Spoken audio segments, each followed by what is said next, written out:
Hello, welcome to the Jesus-Centered Life Conference. By clicking this video, I suppose you're either 1, interested in living and promoting a Jesus-centered life, or 2, you're interested in mental health. Well, I too wish to promote a Jesus-centered life, and that's precisely the reason why I am here promoting mental health. I'm Daphne, a Catholic psychiatrist. It was in pursuing a Jesus-centered life that I found my vocation to be a mental health professional. I was an ignorant and non-practicing Catholic until my teens. Then studying medicine and being awed by man's complexities led me to a deeper encounter with his Creator. After graduation, I wanted to understand and love the faith better. Thus, I studied theology, which opened rich horizons for me. Initially, my dream was to work hardcore molecular science to eradicate illness, but this shifted to using medical knowledge to help people be healthy and genuinely happy. Hence, I decided to be a psychiatrist. As Catholics, we know that genuine and total happiness comes from a relationship of love in a life centered in Jesus. Now, what does mental health have to do with that? One needs a healthy mind to optimally live and enjoy a Jesus-centered life. As humans, we are a combination of body, mind, and spirit. And just as the soul can uplift or drag down the mind and the body, so too the body can muffle the soul in a case of physical or mental illness. You know, my heart breaks whenever I hear my patients, especially the younger ones, when they share their stories, when they feel sad and hurt, as they try speaking about their mental health challenges to their families, and they're simply told, "It's in the mind, just pray more, you're not praying enough." They wish to have meaningful Jesus-centered lives and to love their parents. However, they are suffering from depression, anxiety, or other psychiatric conditions, and being repeatedly told to just pray, they suffer more. They think their families are indifferent to their challenges, or that they're not listened to nor understood. You may have heard of people who claim that depression is for the weak of heart, that anxiety is for those who lack faith, that being psychologically well is all a matter of decision, and that all mental health problems can be resolved through prayer. I'm not saying here that prayer, virtues, and will are not important, but a mental illness is a medical illness. When a person suffers a medical condition, like asthma for instance, we don't just try to talk the asthma away, right? We don't expect that one's wheezing and shortness of breath will disappear from praying the rosary.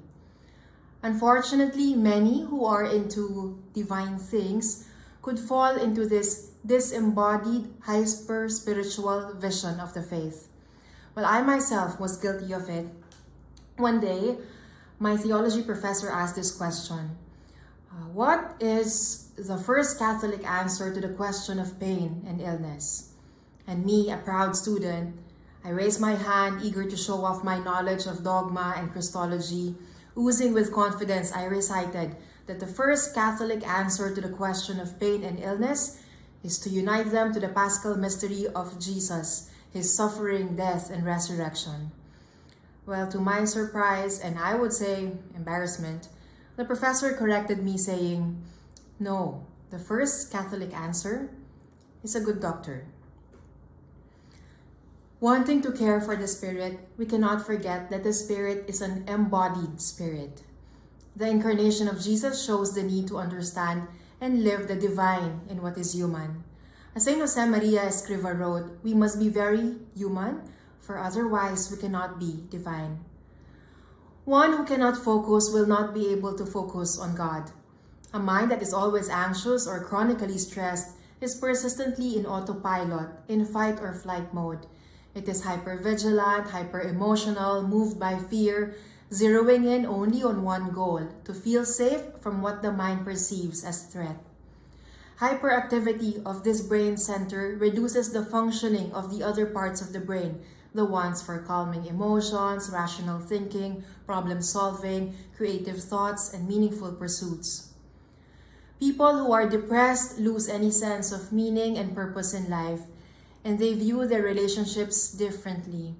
They often feel cut off from themselves, from others, and from God.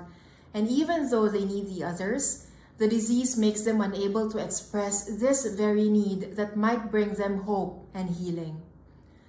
A depressed person is inhibited in his emotional life, and in consequence, his emotions will not reach out to God. Imagine, how can a person love God and his neighbor when he cannot get himself to love anyone, not even himself? We wish to promote that people live a Jesus-centered life, but this presupposes something very basic, that people want to live in the first place. Medical science and current events have shown us that how mental illness could destroy this basic function. Close to 800,000 people die due to suicide every year. Suicide is a global phenomenon and it occurs throughout the lifespan. For every adult that dies from suicide, which is 1 in 40 seconds, 20 other people are attempting. Most suicides are related to psychiatric diseases, and these diseases are manageable and to some extent preventable. Worldwide, mental disorders affect 1 in 5 adults. 10 to 20% of children and adolescents suffer from mental disorders, and half of all mental illnesses begin by the age of 14. Mental disorders, I repeat, are manageable and to some extent preventable. The World Health Organization defines mental health not in terms of the absence of signs of symptoms of mental illness, but rather in terms of the capacity to cope with life and to contribute fruitfully in work and in the wider community. Well, translating this to a Jesus-centered life, mental health helps us to cope with the challenges of Christian life, to contribute fruitfully in the work of salvation, and to enjoy life in our wide community and family, which is the church. A healthy mind helps us to optimally exercise the essential activities for living a Jesus-centered life: believing, trusting, and of course, loving. We can achieve mental wellness through a holistic and integrated approach of caring for the multiple facets of mental health: the biological, the psychological, and the social. The human brain requires normal levels of chemicals to function, and just like any other organ, it may have moments of chemical imbalance, whether temporary or long-term, whether from genetic vulnerabilities or external or internal stressors, etc. And because of this, we take advantage of striking the right balance there through good sleep, good diet, good activity, exercise, environment support, or sometimes when necessary, and only when necessary, with the help of medications. Being our main processing system, the psychological facet refers to how the mind perceives reality and how the mind reacts to it. It includes how we think, how we feel, how we act, our coping skills, self-esteem, stress management capacities, and our mindset.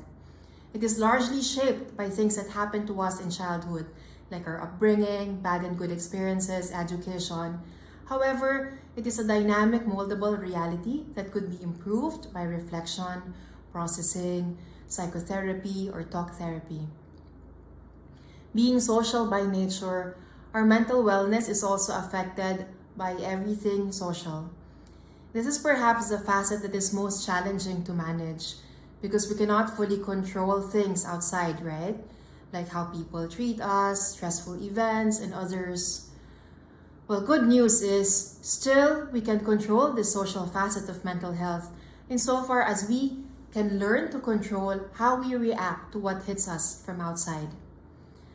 And specifically for us who are in this wanting to live a Jesus-centered life, when it comes to boosting mental health, we can take advantage of our spirituality.